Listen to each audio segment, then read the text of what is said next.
Hello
and welcome to News Tonight. My name is Rhoda Ngonzi, on sign language Mugalu Mohammed. Let's take a look at our top stories.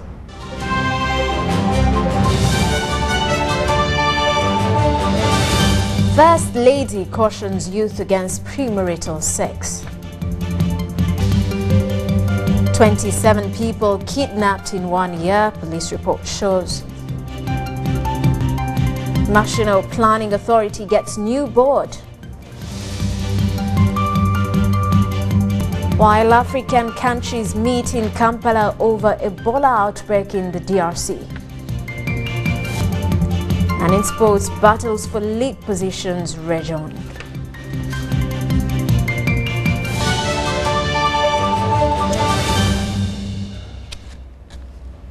The First Lady and Minister for Education and Sports, Janet Museveni, has launched a campaign dubbed Chisoboka, aimed at keeping girls in school to reduce exposure to HIV, AIDS and teenage pregnancies. The First Lady, who is the patron of the Uganda Youth Forum, launched the Chisoboka campaign for Busoga sub-region in Namayingo district. She called for collective efforts among all stakeholders to protect adolescent girls in their communities against sexual immorality. The UNAIDS country director Chirago Karusa said Uganda is among the high-burden countries that are expected to fast-track the end of the HIV epidemic as a development agenda. Karusa said Uganda has achieved remarkable targets, adding that the new HIV infections have declined from 140,000 in 2011 to 50,000 in 2017, and the number of persons on antiretroviral treatment has increased from 329,000 in 2011 to more than 1 million to date. Uganda Youth Forum Board of Directors Chairman Dr. James Magara appealed to young people to make right choices and fruitfully utilize this time in their life. The Namayingo District Woman Member of Parliament Hope Robina Mukisa expressed dismay over the increasing school dropout rates due to early pregnancies, which she said was currently at 75% in the district. The campaign was organized by Uganda Youth Forum under the initiative of the First Lady to fight the spread of HIV/AIDS, most especially in districts near lecturers. Now, Chadondo East MP Robert Chagulanyi Sentamu has been charged in Buganda Road Court and sent to Luzira Prison over inciting violence and illegal procession. The musician turned politician and others held demonstrations last year over the introduction of the social media tax by government, describing them unfair, but he had then escaped arrest. He was finally arrested on Monday in Kampala on his way to record a statement with CID in Chibuli after police summoned him for defying their orders on Easter Monday. Bobby Wine is remanded to Luzira Prison till the 2nd of May.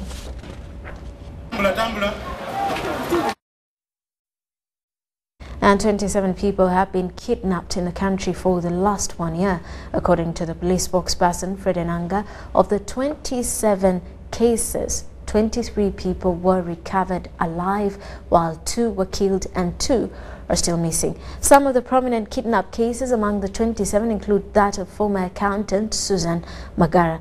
Enanga, however, advised parents to be security cautious and avoid exposing their details. He was addressing the media at Central Police Station in Kampala.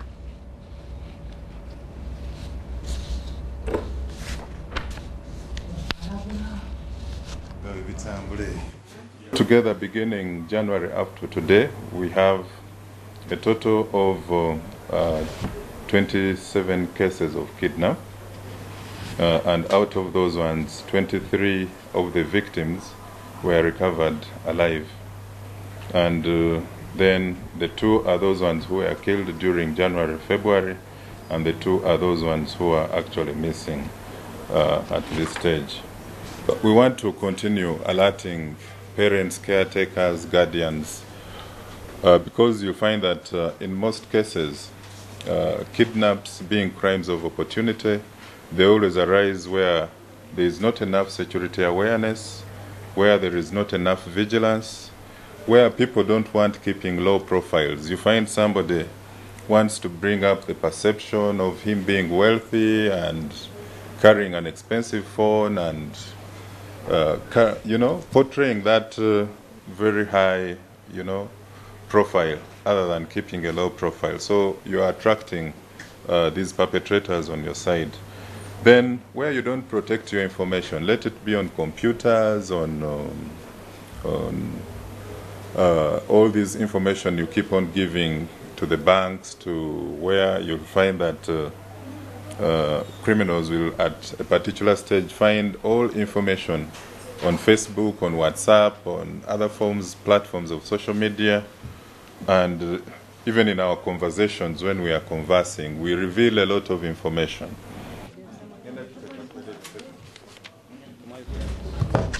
Ugandan workers have joined the rest of the world to commemorate the Day for Safety and Health at Work on the theme Safety and Health and the Future of Work, Combating Vulnerability of the Youth.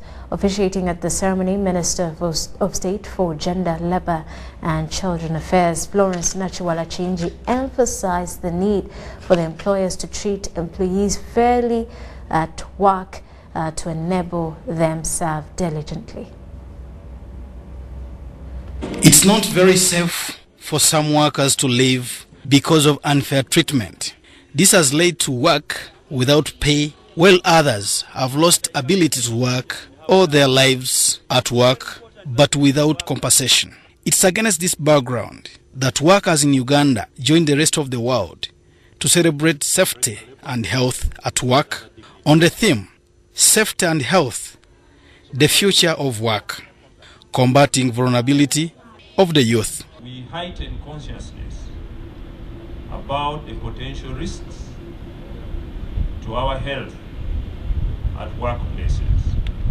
And it is in that regard that the ILO set aside this day. This day was declared by the International Labour Organization in 2003 to promote the prevention of the occupation, accidents, and diseases globally. Officiating at the ceremony, the Minister of State for Gender, Labour and Children's Affairs, Florence Nachiwala-Chinji, emphasized the need for employers to treat their workers fairly well. To sound a bell and to track the perpetrators that are alleged of a video that came out recently involving Middle East agencies and security link, that it's alleged that they are employing young people, taking them across the borders. You pretty much know that the Children's Act and the labor laws prohibit someone below the age of 18 from gaining, participating in gainful employment, but more importantly, causing harm, bodily harm and social and psychological harm to the person who is below the age of 18. So I have noted through those videos and I've summoned them tomorrow at 11 o'clock. But even those that are... The minister said that her ministry will ensure that all employing agencies in and outside the country follow the employment guidelines towards all employees. Joseph Bule, UBC, Kampala. Deputy Chief Justice Alfonso Winyidolo has decried increased cutting of trees, calling on national planners to incorporate tree planting in a general plan. Winyidolo wants each individual that makes up the over 40 million Uganda population to plant at least 5 trees. He echoed this during the inauguration of the new board for the National Planning Authority at an event held at the High Court in Kampala. Uganda is currently home to over 40 million natives whose capacity needs full utilization, especially in the wake of the growing threat on the environment. It is here that questions are posed.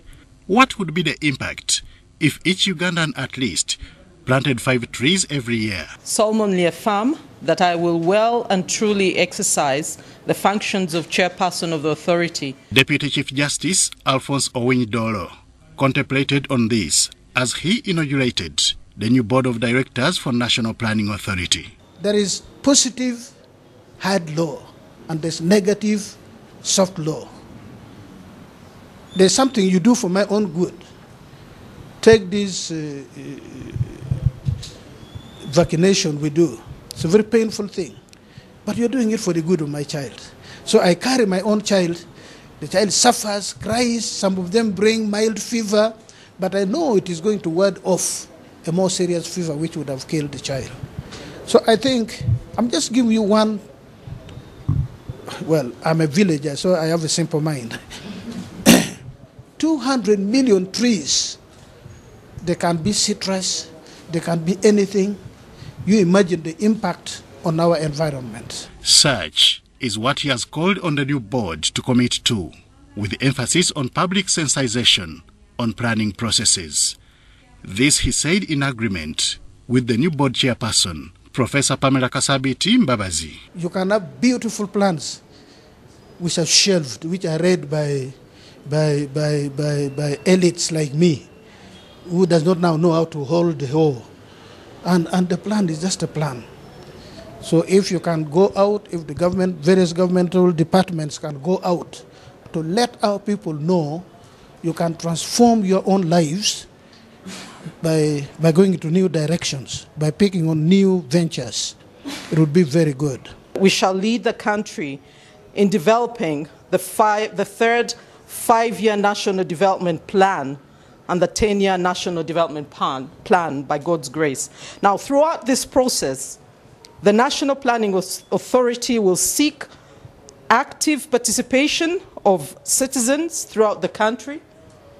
Citizen participation and indeed all stakeholders will help in strengthening the implementation of the National Development Plan projects and enable the better alignment of the NDP with sector budgets towards the realization of the Uganda Vision 2040.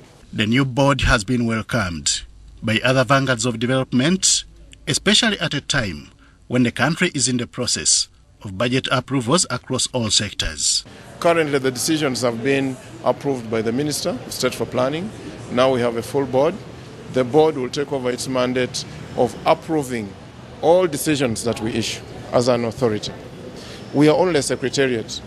Ugandans are more used to EDs, PSs and what, but it is the board that has authority over every decision we take in the National Planning Authority. One of the main emphasis is industrialization of our country so that we can meet the middle income, fight poverty, household poverty, but also position Uganda to be competitive within the region and internationally. Professor Pamela Kasabiti Mbabazi takes on the assignment of National Planning Authority Board Chairperson, replacing Dr. Kisamba Mugerwa, who recently retired. Deputy Board Chairperson Professor Samuel Obwoya Kinyera replaces the late Abel Rendeire, who died a couple of months ago. Other members of the board include Dr. Ivan Lule, Miss Lydia Wanyoto, and Professor Enos Kiremire. Henry Okurut, UBC. So government is to amend the Children's Act 2016 to specify the sentence for employment of children in harmful or hazardous workplaces to make it compatible with the provisions in the Convention of the Rights of Children.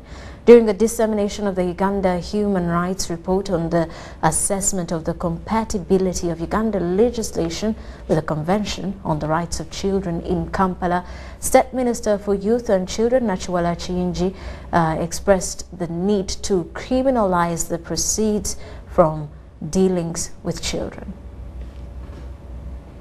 About 37 legislations on children in Uganda. These include the right to identity, right to education, right to health, and the rights and treatment of child victims of crime. Although all these are in place, children violation and exploitation continues. Uganda Human Rights Commission, with support from United Nations Children's Fund and UNICEF, conducted an assessment to see the compatibility of Uganda legislations with the Convention on the Rights of the Child. Moronji Masi, a primary 6 pupil at Peace Flobeto Nursery and Primary School, Hoima says, although there is UPE, a big number of children are not in school but engage in work like vending groundnuts and soft drinks in taxi parks. Children are always in the bush. Their manners are like those of animals. They are very wild.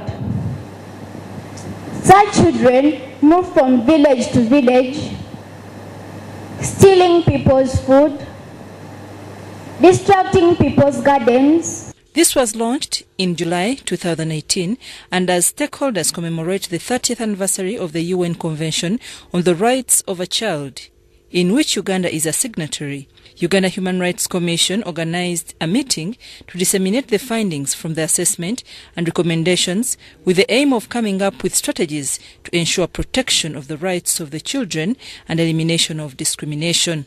The report highlights a number of violations like inducement of parents to sign adoption documents to take their children outside the country, who then face exploitation.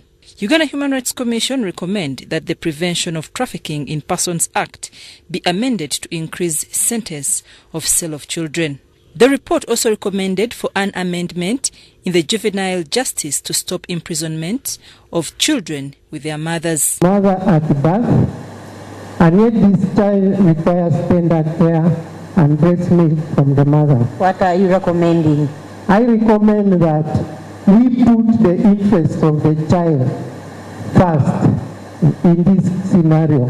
If they go into out there in countries that we don't know, we should have a follow-up mechanisms, because we don't know whether these children are safe. There are risks of organ harvest. This is where people take other people's organs. So other than providing for pornography against children and prostitution, it should also prohibit anyone who gets proceeds from subjecting children to prostitution. That way, if no one can even gain out of a child prostitution or pornography, then we believe that it will be a deterrent mechanism. Where that property is confiscated, government realizes that the laws on children need to be streamlined and strengthened since exploitation happens with parents and guardians. The current laws have gaps that lead to discrimination of children. If you're a bar owner and you're hosting children and you're selling alcohol to children, how do we confiscate your assets? How do we criminalize? How do we take action against you other than the penal code?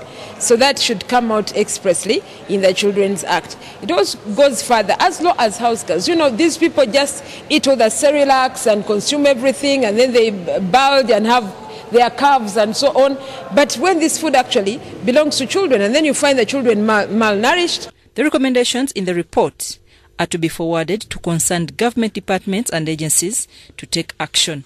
I'm Nafka Farida, reporting.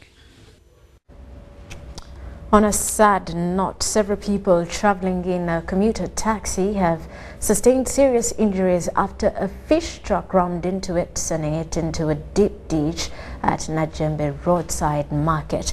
The vehicle, which overturned several times, was on its way from Kampala to Jinja. According to eyewitnesses, the early morning accident occurred when the driver of the fish truck tried to dodge the taxi, which was joining the main road after picking up passengers at the Najembe stage.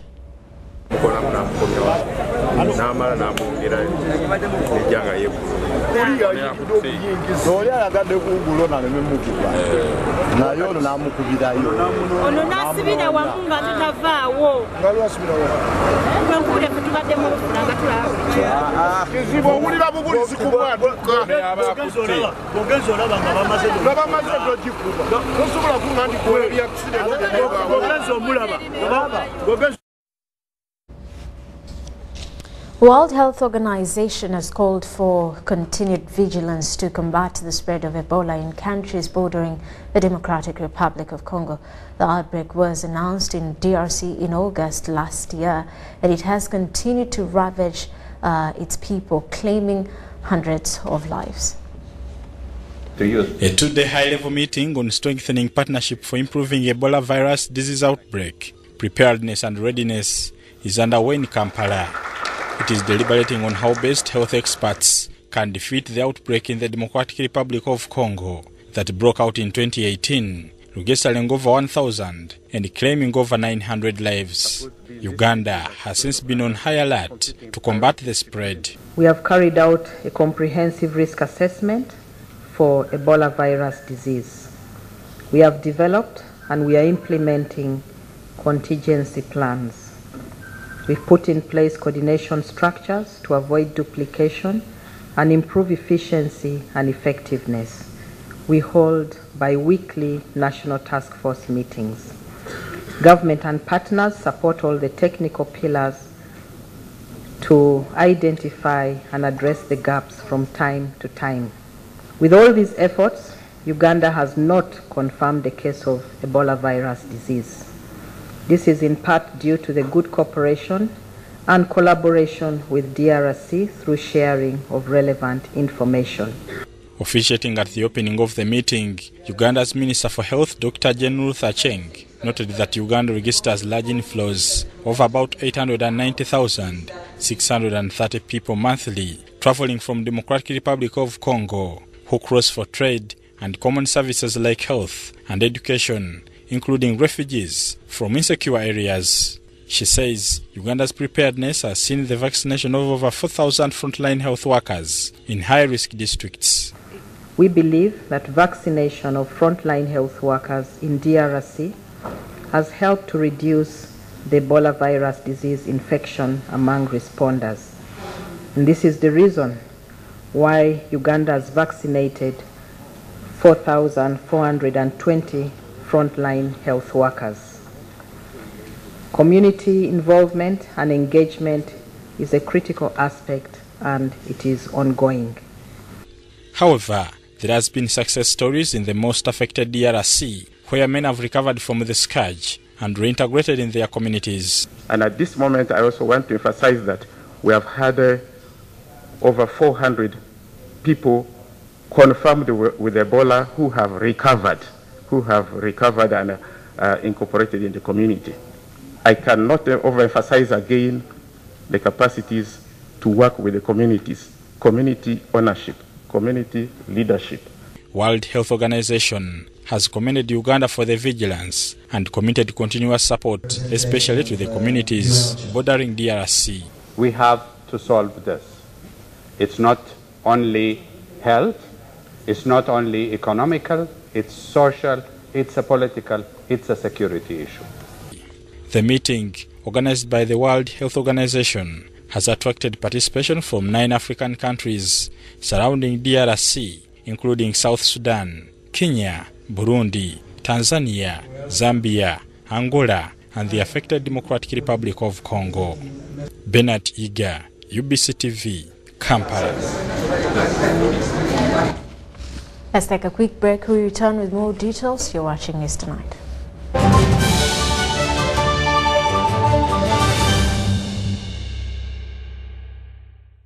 The Advocates Coalition for Development and Environment, ACCORD, in partnership with the Civil Society Budget Advocacy Group and the Ministry of Finance, Planning and Economic Development, are convening the 9th Annual High-Level Policy Dialogue on the Budget. The dialogue is organized under the theme Improving Efficiency and Effectiveness of the National Budget for Sustained Economic Growth and Improved Service Delivery. It's scheduled to take place on Thursday, 2nd of May 2019 at Sheraton Kampala Hotel. The dialogue will be televised live on UBC TV starting at 2 p.m.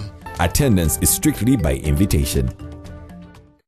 The National Environment Management Authority, NEMA, invites the general public to review and scrutinize the Environmental and Social Impact Assessment Report for the proposed Kingfisher Development Projects. The project involves the development of the Kingfisher oil field located in Chikube district and feeder pipeline transporting crude oil to the delivery point in Kabale in Hoima district. The major components of the project include oil production and water injection wells, central processing facility, flow lines, water obstruction station, feeder pipeline, and supporting infrastructure. Copies of the report are available at the following locations: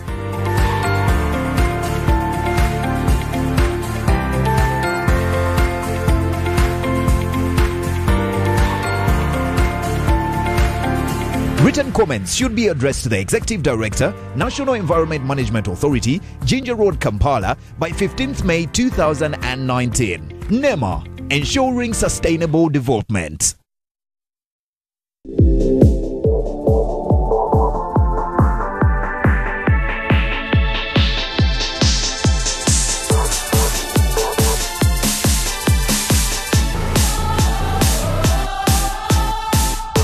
12 displays that will leave you enthralled. Make a date with us during the first Sunday of every month. With over 2,000 participants at one venue, we aim to keep healthy, network, ensure viable brand positioning, and make friends while having fun during our monthly sports festival.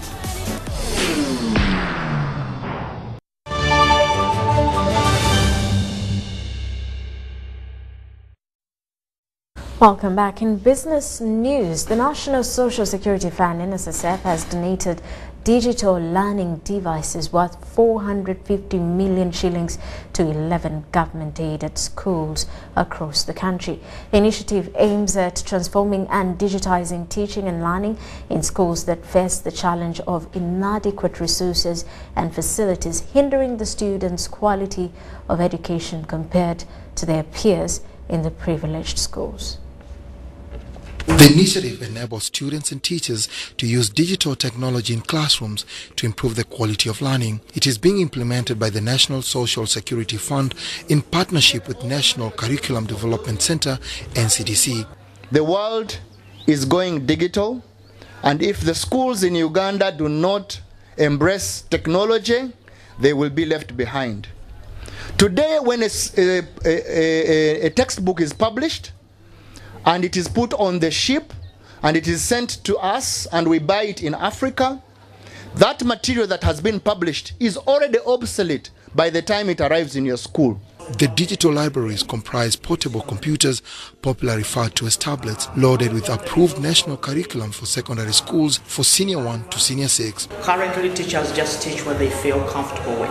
But with this one, we do not discriminate or remove any topic or whatever just because we don't know it. We make sure that NCDC makes sure that all content is in there, covered, and it will be under review as students use it. Mateke Stanley and Wekesa Isaac are beneficiary students from Pumude Secondary School in Jinja. Those books of science subject which are very expensive, so this tablet will help me access all the information, the past papers, and I work them, then it marks me.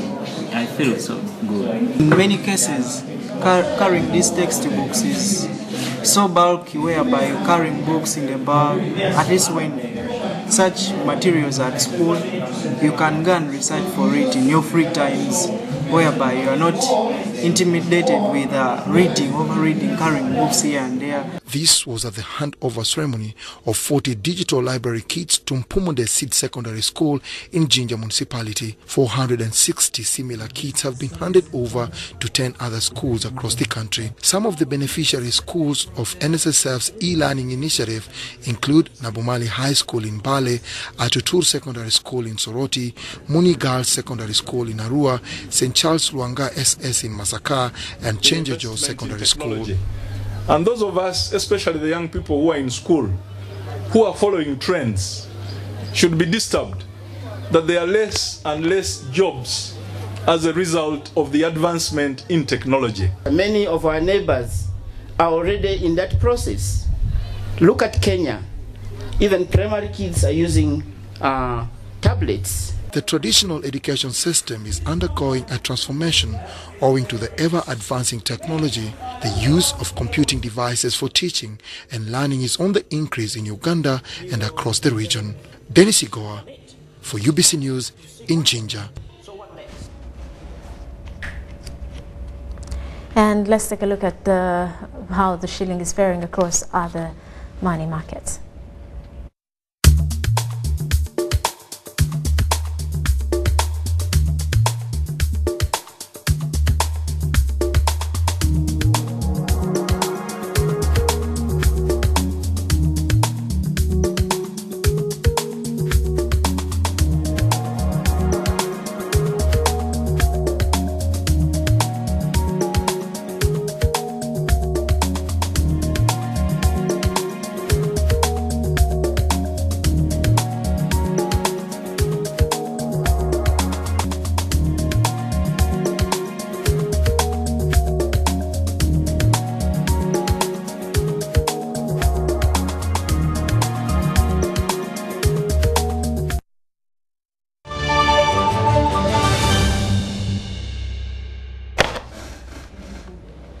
The situation in northern Mozambique is worse than thought. Days after Cyclone Kenneth ravaged the country, the system struck the African nation on Thursday with winds of up to 220 kilometers, which flattened villages.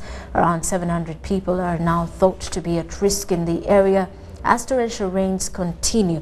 Pemba, regional capital of Cabo Delgado state, has experienced more than 6.5 feet of rain and flooding. Office of the Coordination of Humanitarian Affairs spokesperson said the situation in the towns of Macomia and Kisanga was critical, adding that there were also worries for the cut-off island of Ibo. Waves up to 4 meters high are expected, and aid agencies fear rains will worsen. Cyclone Idai killed more than 900 people across 3 countries in March this year. Pemba is thought to be home to about 400,000 people, and the heavy rains have placed many in danger. Landslides are a growing worry in the cities. The World Food Programme has reportedly begun giving out rations of stranded people, but destroyed roads have forced operations to end in the most isolated areas. Now in Spain, the governing socialists have won the country's 3rd election in 4 years, but have fallen short of a majority. Prime Minister Pedro Sanchez's party polled 29% and will need the help of either left-wing Podemos and regional parties or the centre-right to form a government. For the first time since military rule ended in the 70s, a far-right party, Vox, is set to enter parliament. It opposes multiculturalism, unrestricted migration, and what it calls radical feminism. This is according to analysts. They say that Vox has been boosted by widespread anger of the Catalan independence drive. The party fervently opposes any concessions to the secessionists, and other big story of the election was the collapse in the support of the conservative Popular Party, which governed Spain until it was dumped from power in May 2018 in a no-confidence vote. In its worst election ever, the PPP won just 66 seats down from 137 in the previous parliament. Turnout was 75.8%, the biggest for several years, and 9% higher than the previous election in 2016.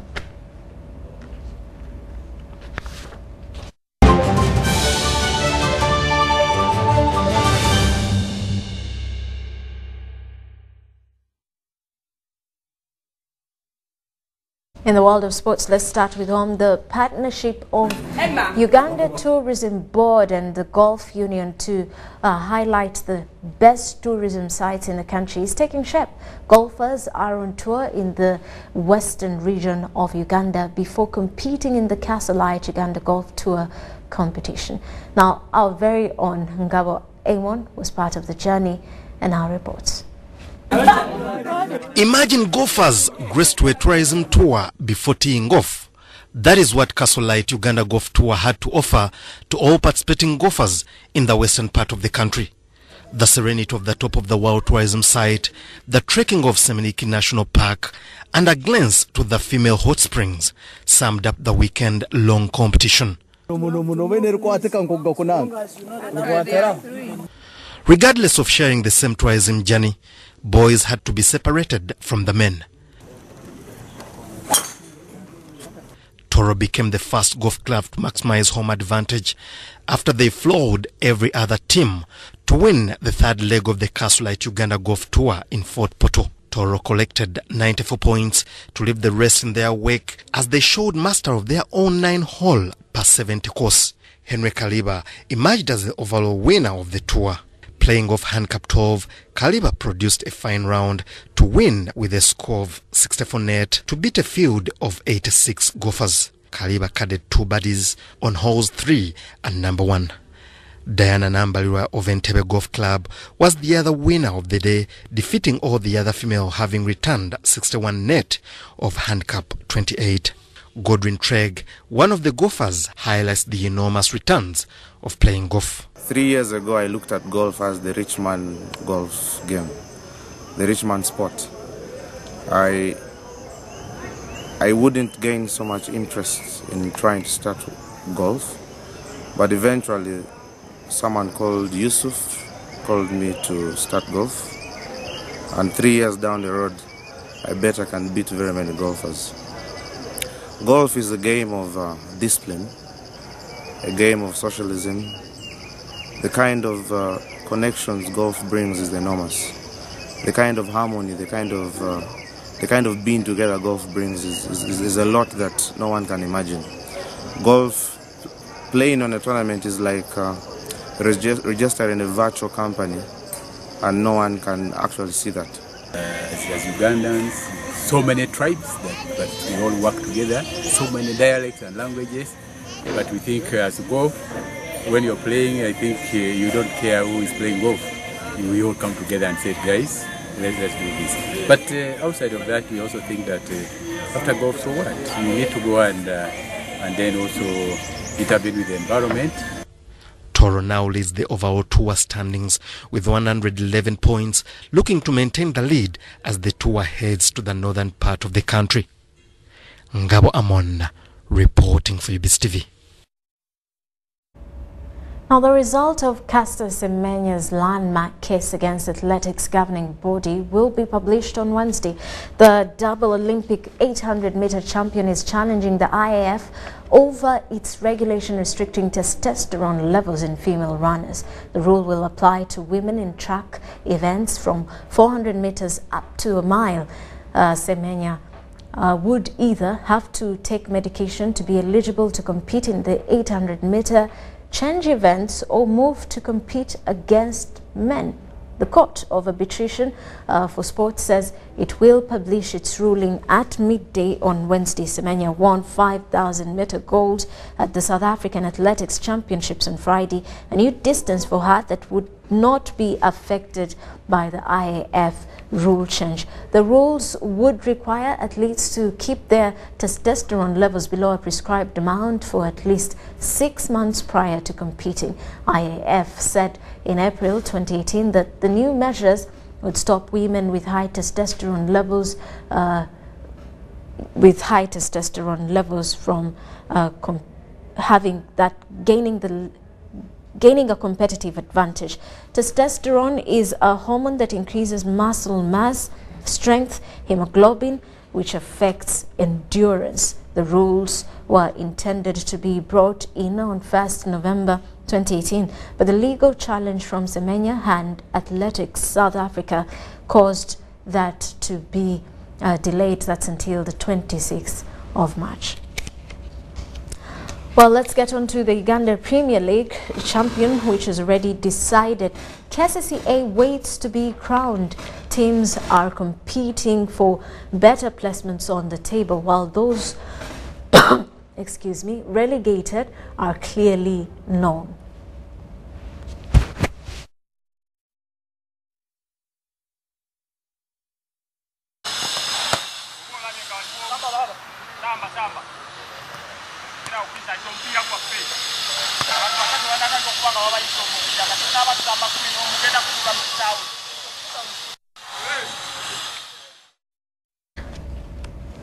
Exactly, and that's with 3 games to end the season. Sports Club Villa has a chance to fight clear of the relegation when they host Toro United, who are 4th on the table. Toro, on the other hand, can climb the ladder with a win to dethrone URA off the 3rd position. Barara City are in the 5th position and earning 3 points off Bull FC, which helps them climb to the 3rd place. Well, as it stands, KCCA and Vipers can only wait to see the league come to a close, only to restructure during the transfer window.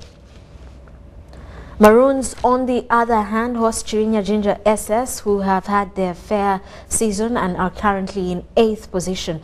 It is on record that all the 3 teams, that's Spider, Black Angels, Nyamachobora and Ndeje University, are progressed to the top flight and are being relegated, while Express, who narrowly escaped the knife last season, are safe in the 11th position. Police's Juma Manywa is currently the top scorer on 19 goals, while Villa's Bashir Mutanda and Chirinya Ginger SS's Joel Madondo follow on 13 goals each.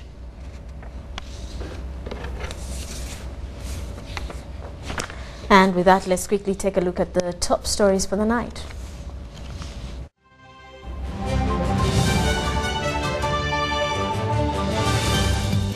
D cautions youth against premarital sex. 27 people kidnapped in 1 year, police report shows. The National Planning Authority gets new board, while African countries meet in Kampala over Ebola outbreak in the DRC. And in sports, battles for league positions rage on.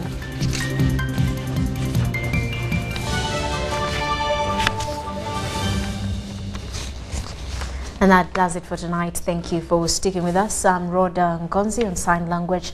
Mugalu Mohammed. Have a lovely night.